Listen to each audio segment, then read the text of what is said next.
Hello, my name is Lucas. I'm from group number 1, and today I would like to do a quick video demo of our Roborally application.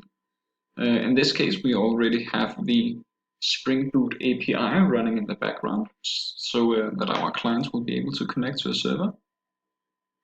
So first of all, I think we'll just go right ahead and try to create a game. The server is already running, so it would simply be like this, that you choose to create a game. You will have an option of how many players you want to join, and then after you click OK, you will be asked what your name should be, in which you simply type it in, and then you are asked about which board that you wish to play from. We all will just take the default standard board number 1. Then you will receive a confirmation message. This will tell you which ID that your game has, which will later be used to identify it on the server. You'll simply click OK, and it will boot up the default board which you have chosen. Here we can see that our player John is waiting on a player number 2. None of the players are able to play any cards, as this is a kind of lobby situation. And we are able to refresh the view to check if any players have arrived, in which case no players has arrived to play with John at the current moment. If we go over to the other player, we can go online, and before actually joining a game, we can go into the IP settings. These IP settings allows us to choose a different local IP address which we would want to join. If you do not choose any, it will just pick your own local IPv4 address. It will be the same address that you're actually hosting. So when I create a game, or I attempt to host a game on the server will need to be on the same IPv4 address. But this makes it functional to play on 2 different PCs at the same time with the same game state. So if we just click cancel, it will autocorrect to connect to the IP address of my local computer, which just so happens to be the one that has the server running on it. If we, instead of IP settings, choose join game, it will ask us to choose a name. I will choose the name Matt. And after this, it will show us a list of the active games currently on the server. We have a single game with the ID of 3. So we'll just go ahead and choose that one. This will boot up the game state. And you can see that Matt knows that John is already in this game state, but John has just to refresh his game view, so he does not know that Matt has joined this game. Since Matt has joined the game and the play limit for this game is 2, it has already started up the programming phase, and we will be able to play some cards. We can play some cards, but first I would like to show how John simply goes into the online menu and tries to press the refresh. And in the last scenario, we refreshed and we didn't see any player, but since Matt now has joined, we will be able to see his name, and we also will be able to play cards. So let's just say that we take a very simple turn. John is the red robot and Matt is the green one. So we will make Matt move a single square.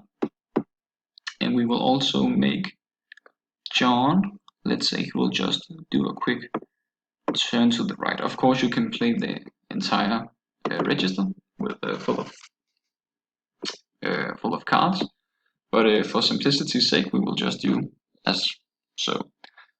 At the current state of the game, we just simulate the entire game state.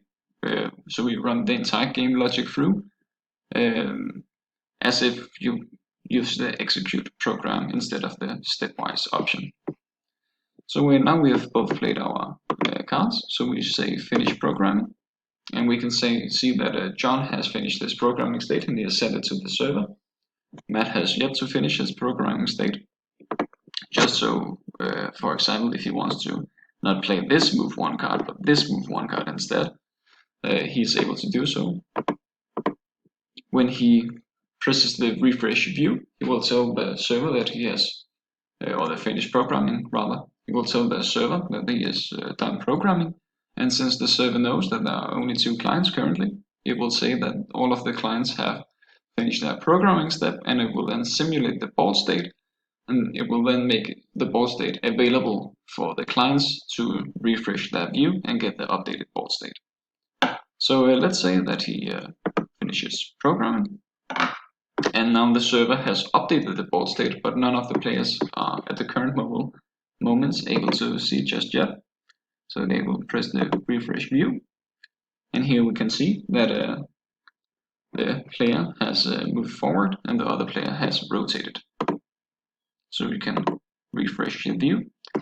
Also notice that the cards have been removed, and also that we are unable to, as this is the client for John, we are unable to see which cards Matt has in his hand, and likewise for Matt, we are unable to see the card that John has in his hand. But the server, of course, knows both of the game states for both of the players. If we ever reach a point in the game where, for example, John does not want to play anymore, he can simply press here and he can say leave the game. It will prompt you, in which case this player will say yes, I do want to leave the game. And now we can see that Matt at this current moment, before he has updated the player view, doesn't know that John has left the game, but when he does, we can see that John has been replaced by a player 2 and that Matt is now alone in this lobby. If we then choose to say Matt is done waiting for a new player after John has left, we can then say exit, in which case it will ask us if we truly do want to exit. In this case we want to exit, and this has then exited the entire game.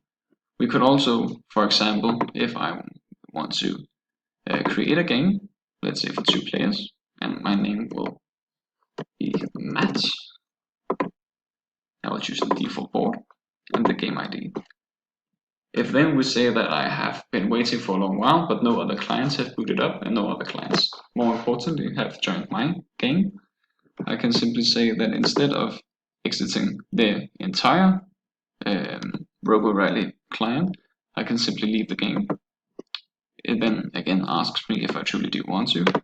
I press yes, and then it will give me a confirmation message that since I am the last player and no other players are left, the game state will then be deleted.